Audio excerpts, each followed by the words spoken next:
Hari ini Engkau Tuhan yang tetap ada bersama dengan kami. 2000 tahun yang lalu kurang lebih Engkau datang dalam wujud manusia.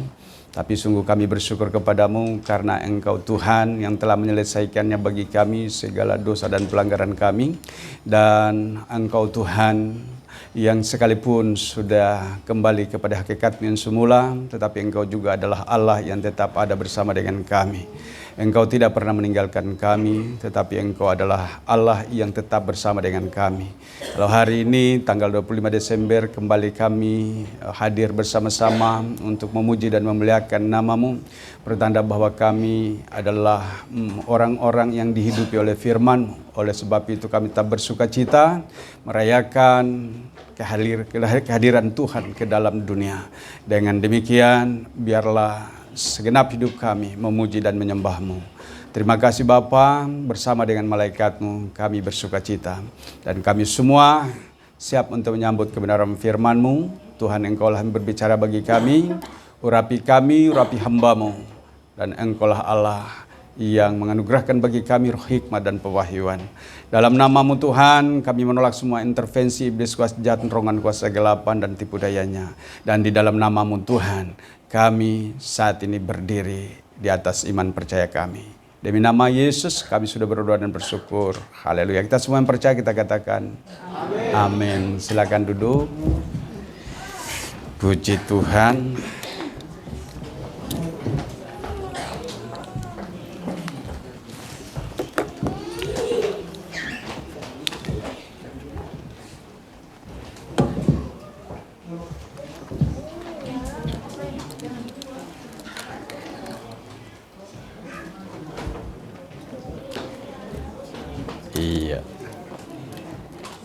Iya, shalom. Apa kabar? Kabar sukacita? Di hari ini tanggal 25 seluruh dunia merayakan tentang kelahiran Tuhan Yesus Kristus. Kita percaya kita semua yang ada di tempat ini semua ada di dalam pimpinan Tuhan. Kita semua terpimpin oleh Roh Kudus. Kita semua sudah menerima kedatangan Tuhan di dalam segenap atau seluruh hidup kita. Bapak Ibu dikasih oleh Tuhan, di mana-mana orang bersuka cita karena hari Natal. Di mana-mana, bahkan di seluruh pelosok dunia ini merayakan tentang kelahiran Tuhan Yesus Kristus. Pertanyaannya, sungguhkah benar bahwa Ia tetap ada di dalam hati kita? Pasti. Ya, kita yang ada di tempat ini semua, Tuhan ada di dalam hidup kita. Kelahiran Tuhan Yesus membawa dampak yang luar biasa di dalam kehidupan orang yang percaya. Kedatangan Tuhan Yesus ke dalam dunia yaitu anugerah terbesar. Ada amin? Ya, saya teramat percaya bahwa siapapun yang percaya kepada Tuhan Yesus Kristus, seperti yang dikatakan di dalam Yohanes pasal 1 ayat yang ke-12, maka kita memperoleh otoritas, kuasa bahwa Tuhan ada bersama dengan kita, memampukan kita untuk dapat melawan musuh kita. Apa itu musuh kita? Dosa. Ya.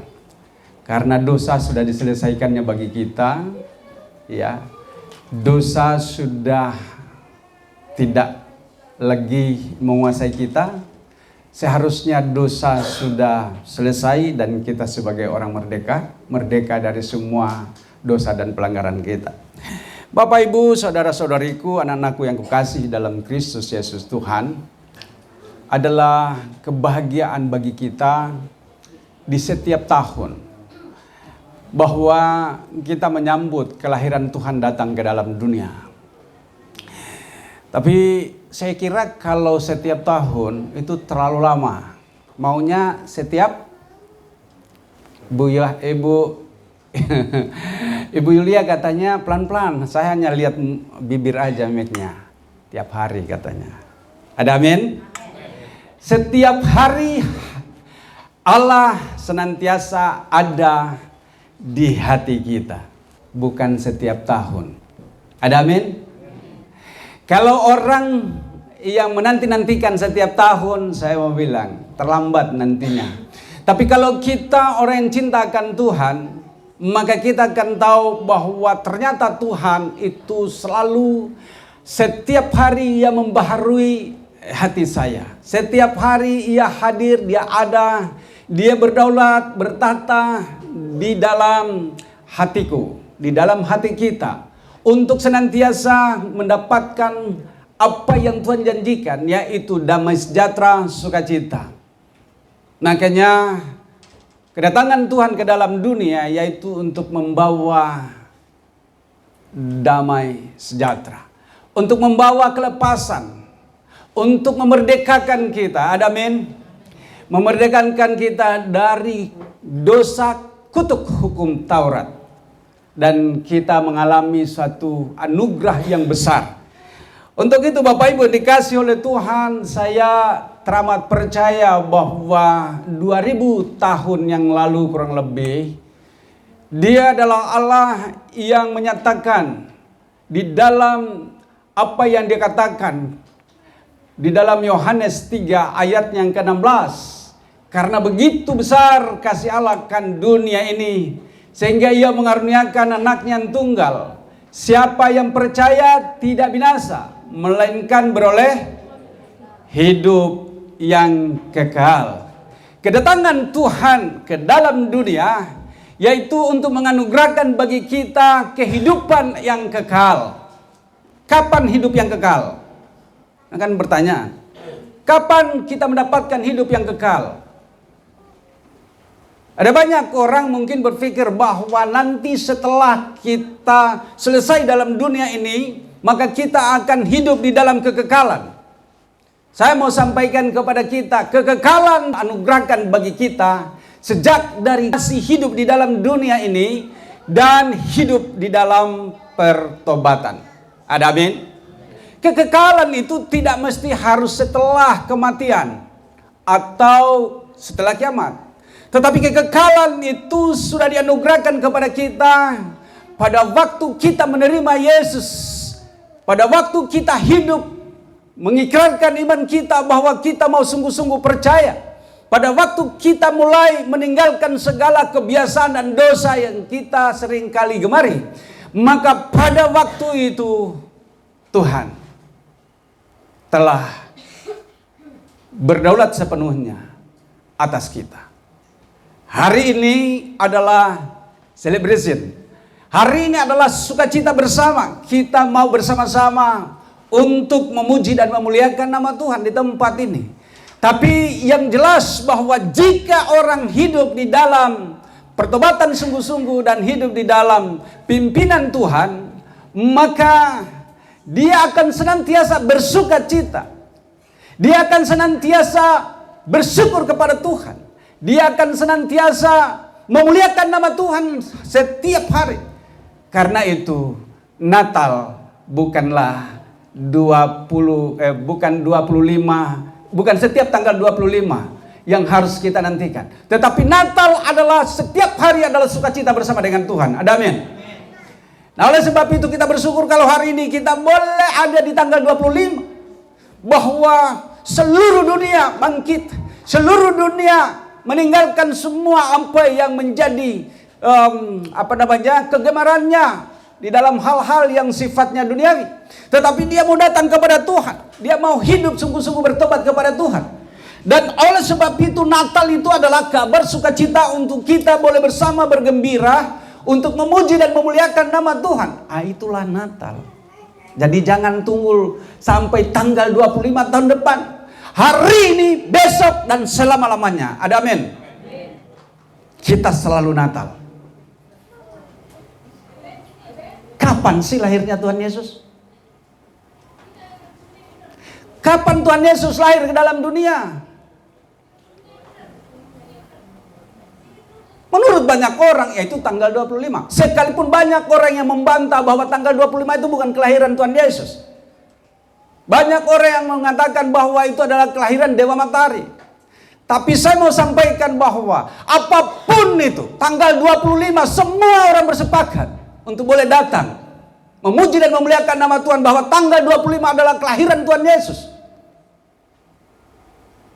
Tapi saya mau sampaikan kepada kita semua bahwa hari ini Tuhan Yesus lahir. Ada amin? Hari ini telah lahir bagimu. Ya. Nah, oleh sebab itu Tuhan katakan bahwa begitu besar kasih-Nya akan dunia ini. Jadi setiap orang yang percaya dan mau datang kepada Tuhan, maka dia telah menerima kelahiran Tuhan di dalam dirinya. Bapak Ibu dikasih oleh Tuhan, mari kita buka Alkitab kita. Satu ayat dikatakan dalam Lukas 2. Ayatnya yang ke-11. Boleh ditayangin? Mari kita baca bersama-sama. Lukas 2 ayat 11. 2, 3. Hari ini telah lahir bagimu juru selamat, yaitu Kristus, Tuhan di kota Daud. Saya mau sampaikan hari ini telah lahir bagimu juru selamat, yaitu Kristus. Di mana? Di hatiku. Ada amin? Hari ini Tuhan lahir. Tuhan ada saat ini. Oh, luar biasa sebenarnya. Bapak Ibu dikasih oleh Tuhan. Pertobatan kita itu mengerjakan banyak hal di dalam kehidupan kita. Semalam dikatakan bahwa terang dunia ini telah datang. Iya. Dikatakan di dalam Yesaya 60 ayat 1 dan 2. Coba buka di Yesaya 60 ayat 1 dan 2. Kita baca bersama-sama. Oke, kita buka ayat pasal 60. Mari kita buka, baca bersama kemuliaan Sion yang akan datang. Mari kita baca 2, 3. Bangkitlah menjadi teranglah, sebab terangmu datang dan kemuliaan Tuhan terbit atasmu. Sebab sesungguhnya kegelapan menutupi bumi dan kekelaman menutupi bangsa-bangsa, tetapi terang Tuhan terbit atas dan kemuliaannya menjadi nyata atasmu. Bapak Ibu dikasih oleh Tuhan, firman Tuhan ini disampaikan 1000 tahun sebelum Tuhan, hampir 1000 tahun lah sebelum kedatangan Tuhan sudah dinyatakan ayat ini. Nah, oleh sebab itu saya mau sampaikan kepada kita bahwa tidak ada yang kebetulan dari semua apa yang kita imani. Kalau ayat di dalam Lukas 2 ayat yang ke-11 bahwa hari ini telah lahir bagimu, bahwa Tuhan bukan masalah kelahiran datang dalam keadaannya sebagai anak, tetapi bahwa Tuhan telah menyelesaikan semua dosa kutuk. Itu yang paling berarti. Makanya Bapak Ibu yang dikasih oleh Tuhan, kita nanti di bulan Maret ya, itu ada Paskah. Paskah itu sangat berarti bagi kita. Kelahiran Tuhan itu dia datang untuk menggenapi kebenaran firman Tuhan. Dia harus datang menjadi manusia. Dia tidak datang dalam bentuk wujud manusia yang sudah utuh, besar, ya sudah dewasa, tidak. Dia harus datang, dia harus seperti manusia, dia lahir dari rahim ibu. Ya, dia harus dikandung 9 bulan. Artinya supaya semua jenis manusia, semua kondisi manusia harus tergenapkan di dalam dirinya. Nah, oleh sebab itu dia datang ke dalam dunia itu untuk menggenapkan semua janjinya. Ya, bahwa manusia itu harus dibebaskan dari kutuk. Tapi kembali lagi itu adalah pilihan bebas. Free will. Itu manusia bebas untuk memilih. Dia mau untuk diselamatkan atau tidak, itu pilihan kita. Tapi kembali lagi bahwa Tuhan tidak mau gagal dari kebenarannya. Sebenarnya kalau tidak ada pelanggaran Adam dan Hawa, tidak mesti harus datang ke dalam dunia.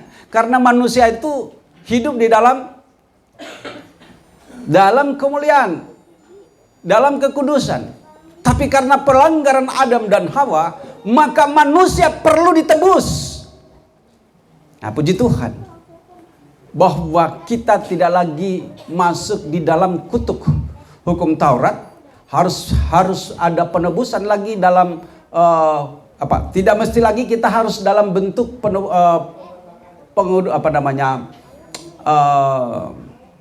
kalau persembahan korban, kita tidak mesti harus memberikan korban persembahan lagi dalam bentuk binatang, tetapi kita sudah ditebus dengan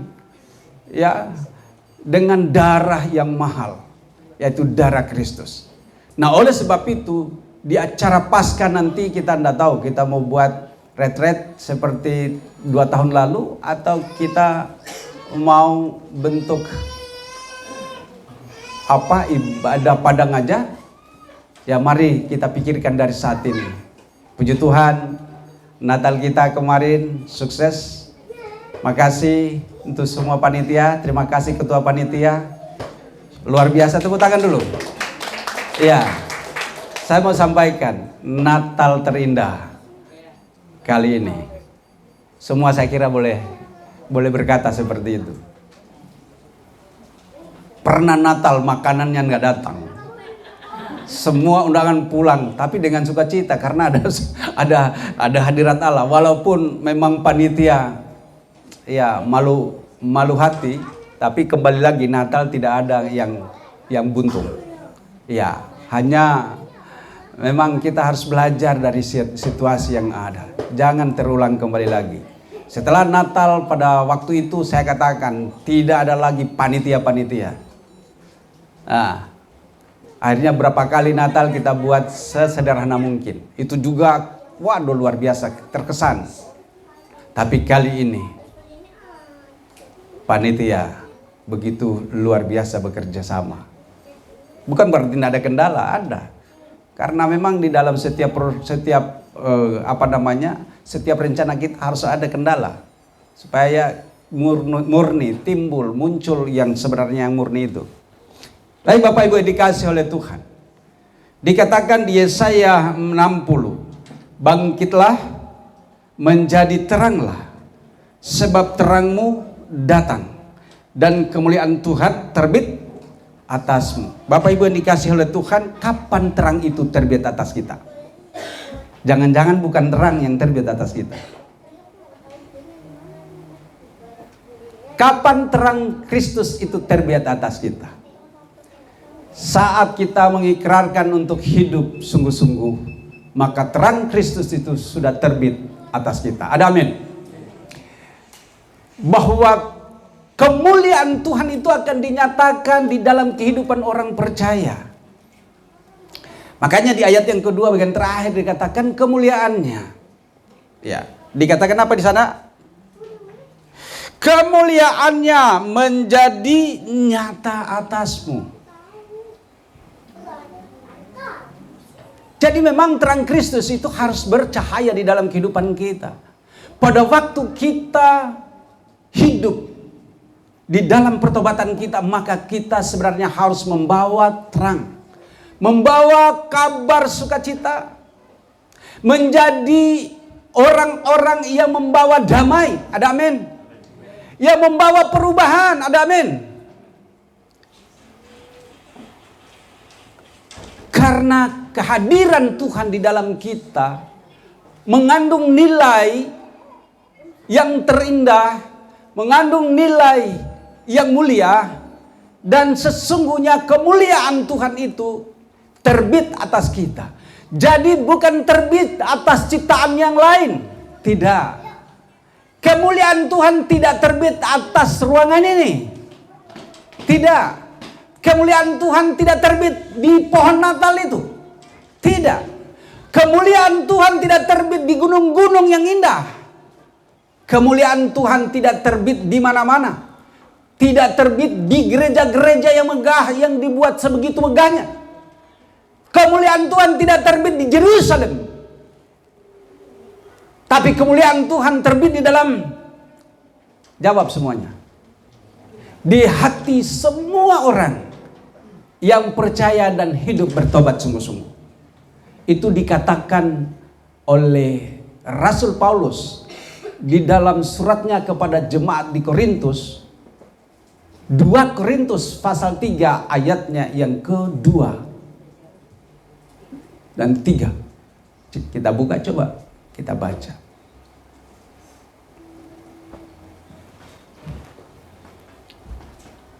Dua Korintus pasal yang kedua, 2 Korintus pasal 3 ayat 2 dan ketiga. Iya. Lupa ya. Coba kita buka. Ada, bisa dibukakan? Oke, kita baca. 2, 3. Kamu adalah surat pujian kami yang tertulis di hati kami dan dikenal dan yang dapat dibaca oleh semua orang. Lanjut. Karena telah ternyata bahwa kamu adalah surat Kristus yang ditulis oleh pelayanan kami, ditulis bukan dengan tinta tetapi dengan roh dari Allah yang hidup, bukan pada loloh batu melainkan pada loloh daging, yaitu di dalam hati manusia. Bapak Ibu dikasih oleh Tuhan, tadi dikatakan di dalam Yesaya pasal 60 dikatakan bahwa bangkitlah menjadi teranglah, sebab terangmu datang dan kemuliaan Tuhan terbit atasmu. Di ayat yang kedua bagian terakhir, ya, tetapi terang Tuhan terbit atasmu dan kemuliaannya menjadi nyata atasmu. Bapak Ibu yang dikasih oleh Tuhan, bahwa firman itu tidak lagi tertulis di loh batu, melainkan firman itu tertulis di loh daging, yaitu di dalam hati manusia. Berbicara tentang Natal adalah hari pembebasan atau kemerdekaan. Roma 8 ayat 1.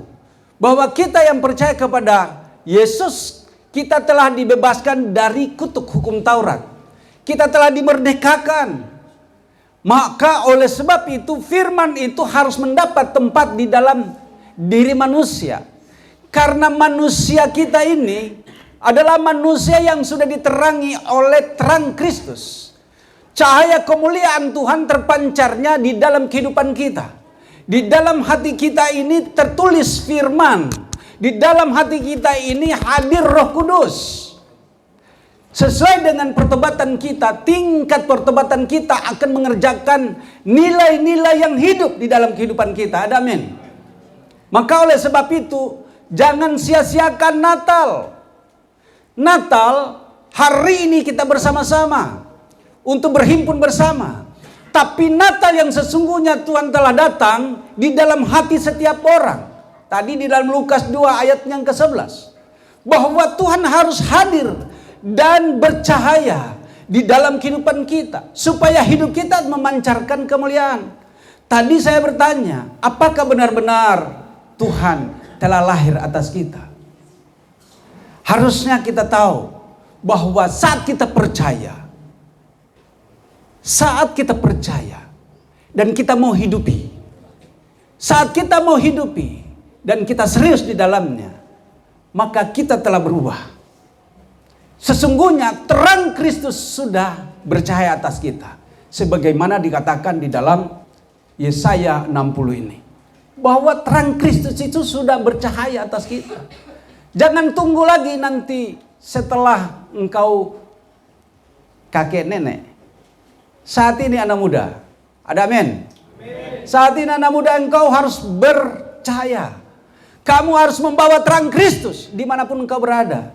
Memang di saat muda itu adalah saat yang paling indah. Kadang-kadang saking indahnya lupa Tuhan. Tetapi kalau kita sungguh-sungguh percaya, justru di masa muda kita akan perindah hidup kita. Ada amin? Bagaimana cerita tentang anak-anak muda di zaman dulu. Bagaimana Yeremia. Sadrak, Mesak, dan Abednego ya. Iya. Dipilih Tuhan di masa muda mereka. Dan mereka begitu gigih, kuat. Memperjuangkan tentang kekudusan. Nah, oleh sebab itu Bapak Ibu yang dikasih oleh Tuhan, kerjakan itu, jangan tunggu engkau tua. Ada amin? Kerjakan mulai dari saat ini. Bahkan saya bersyukur melihat anak-anak sekolah minggu zaman ini, mereka pun juga sudah mengalami yang namanya lawatan. Iya, lawatan roh. Sekarang ini kita lihat banyak anak-anak yang masih sekolah minggu sudah berkarunia. Ya. Tidak kalah pentingnya sekarang ini orang-orang yang sudah tua, udah kakek-kakek, baru sadar dia bahwa ternyata memang benar-benar hidup dalam Tuhan itu indah. Kemudian dia bertobat. Dia sekalipun tertati-tati, dia akan terus bersaksi. Dan saya menyaksikan banyak nenek-nenek, kakek-kakek di akhir hidupnya baru dia mengenal Tuhan. Sebenarnya gak ada yang terlambat. Tapi saya mau sampaikan, justru dari masa muda kita lah kita harus mulai untuk menanamkan nilai-nilai Kristus di dalam diri kita. Supaya terang Kristus itu dinyatakan di dalam kehidupan kita. Kita akan membawa dampak kemana kita pergi, dimanapun kita berada. Di tengah pekerjaan kita, tidak hanya di keluarga, justru di lingkungan persahabatan kita dengan banyak orang dunia, kita akan membawa dampak yang luar biasa. Amin. Katakan kepada diri kita, aku adalah terang Kristus. Ada amin. Kemanapun kita pergi, kita harus berkatakan, saya adalah terang dunia. Saya adalah terang yang Tuhan utus. Kemana saya harus pergi untuk mau menerangi kegelapan? Harusnya demikian. Tidak perlu engkau hafal Alkitab ini, tetapi bacalah dan mengertilah firman Tuhan. Dengan engkau membaca dan mengerti firman Tuhan, maka engkau akan menghidupi firman itu. Dan jika firman itu menghidupi hidupmu, maka otomatis pancaran terang Kristus akan bercahaya atasmu. Ya, tidak mesti harus engkau menghafal dulu. Enggak. Dengan engkau hidup benar saja. Bahkan Alkitab katakan dalam surat Paulus, ibu-ibu asal saja dia memelihara iman, dengan dia melahirkan anak, maka dia telah diselamatkan. Ini kan luar biasa. Asalkan kita setia di dalam keyakinan kita, percaya sungguh-sungguh bahwa Kristus sudah ada dalam kita, yang membuahkan hidup kita, maka dengan demikian hidupku akan berdampak buat kondisi keadaan di sekelilingku. Tapi bagaimana dengan keadaan kita yang suam-suam gugu? Halo? Halo? Halo? Anak remaja, tunas remaja, hai. Ya. Jangan hai. Jangan hai aja ya. Sungguh-sungguh dalam Tuhan, amin.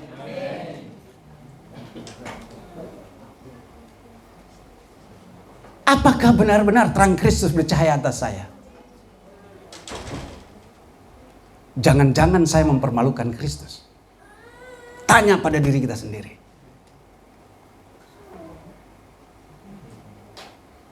Tuhan itu mau terpancar. Tuhan mau itu dia terpancar dalam hidup jemaat Philadelphia ini. Ada amin. Tuhan mau supaya ia dinyatakan, supaya disaksikan. Tuhan mau supaya kita membawa kabar keselamatan itu.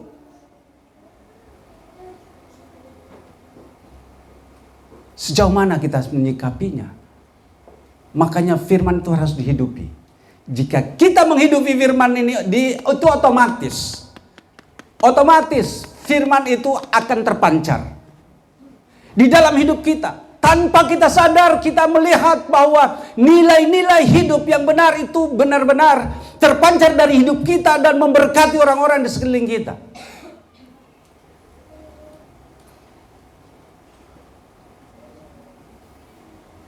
Dari sikap hidup kita akan terpancar. Pastinya seperti itu. Maukah kita untuk memancarkan terang Kristus? Amin. Satu orang yang keras. Maukah kita untuk memancarkan terang Kristus? Amin. Sebenarnya dengan kita menghidupi firman, tanpa engkau berbicara, engkau akan mancarkan otomatis. Otomatis itu bukan nantinya aku mau buat-buat. Wah, aku harus pergi menginjil. Harus aku pergi ke KKR memimpin ribuan orang. Enggak, bukan itu. Tuhan Yesus Kristus waktu dia membagi-bagikan roti, 5 roti dan 2 ikan, yang datang berapa? 5.000 laki-laki, belum wanita dan anak-anak. 5.000.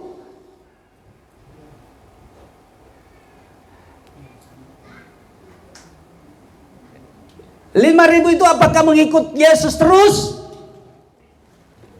Apakah mereka terus berbondong-bondong untuk mengikuti di mana Yesus berada? Di dalam beritanya, iya, mereka berusaha. Untuk di mana Yesus berada, semua mau pergi ke situ. Tapi apa yang kita lihat? 12 orang yang dia serius. Dia perhatikan yang 12 orang. Satu di antaranya pengkhianat.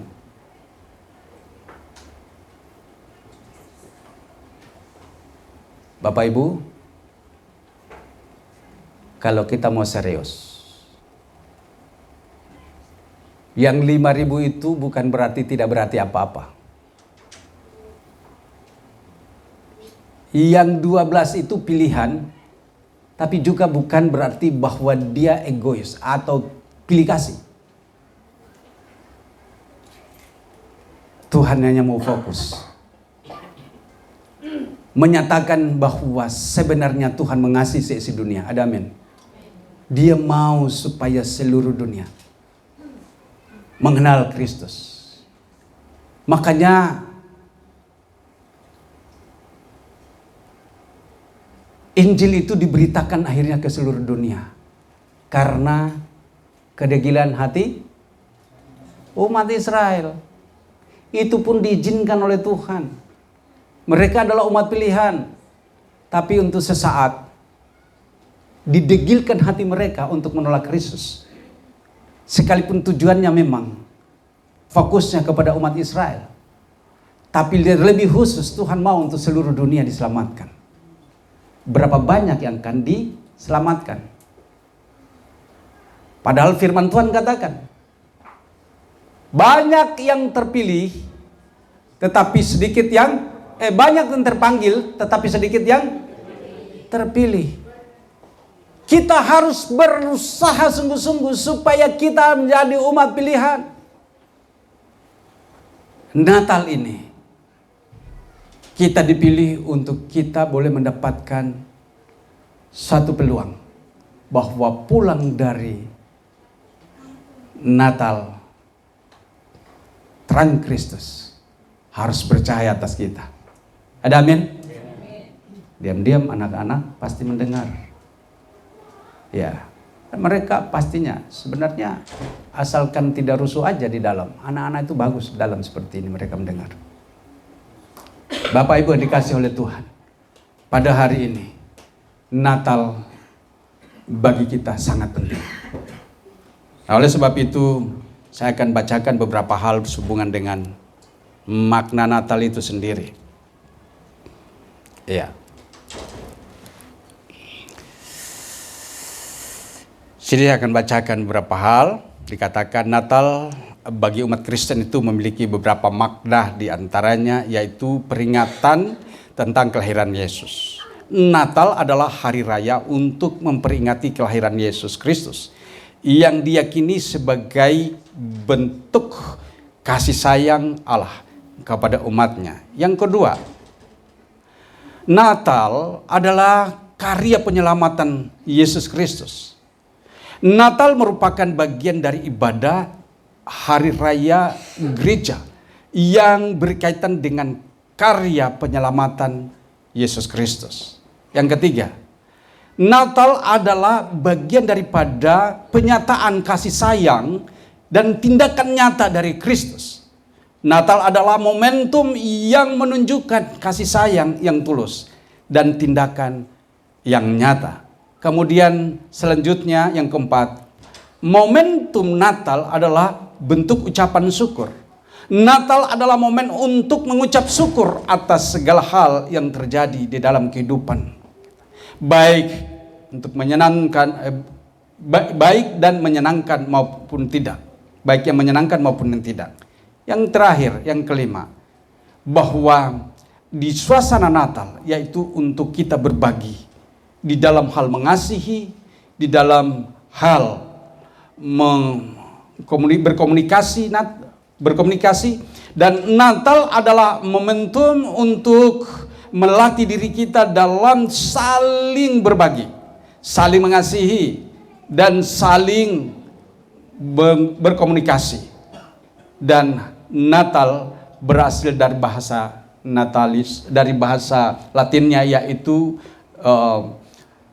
apa dikatakan dengan natalis, yang berarti hari lahir, hari kelahiran.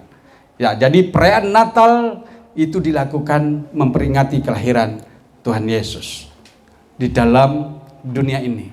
Tetapi makna yang sesungguhnya bahwa Natal itu adalah kehadiran Tuhan di dalam hati kita. Artinya Kristus Yesus lahir di dalam hidup kita supaya kita memancarkan terang dan kemuliaannya, dan kita membawa dampak bagi dunia. Amin.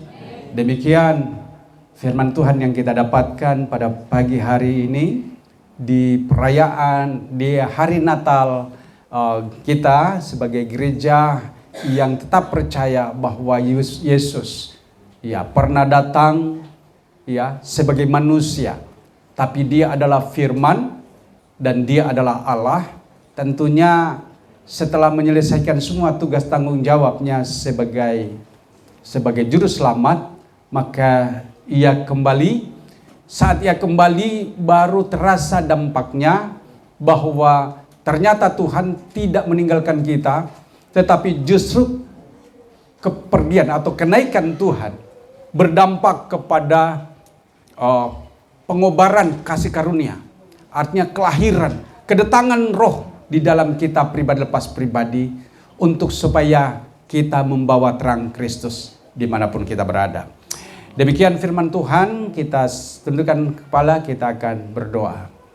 Terima kasih Tuhan, kami bersyukur kepadamu karena hari ini di seluruh dunia boleh hadir di gerejamu untuk bersama-sama menikmati suasana indahnya Natal, memperingati tentang kelahiran. Tetapi kami di GP Philadelphia saat ini, kami datang ke tempat ini karena kami tahu bahwa Engkau telah hadir di dalam hati kami pribadi lepas pribadi. Dan untuk itu kami datang untuk beribadah sebagai rasa syukur kami kepada Tuhan, karena kami telah ditebus, kami telah diselamatkan.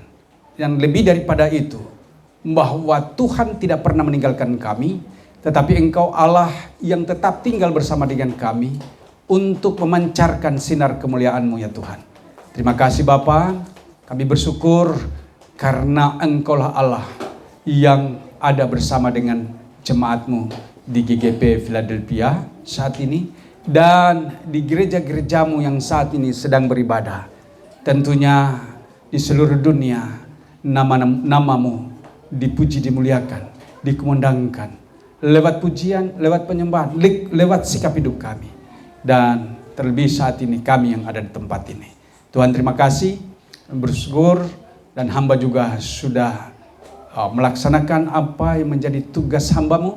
Tuhan, Engkaulah Allah yang dipermuliakan. Bapa, kami akan tutup khotbah ini, tapi Engkau adalah Allah yang tidak pernah berhenti berbicara bagi kami. Engkau adalah Allah yang akan terus menyatakan diri-Mu di dalam kehidupan kami pribadi lepas pribadi. Demi nama-Mu kami sudah berdoa dan bersyukur. Demi nama Tuhan Yesus Kristus. Haleluya. Kita semua yang percaya, yang diberkati kita katakan. Amin. Puji Tuhan.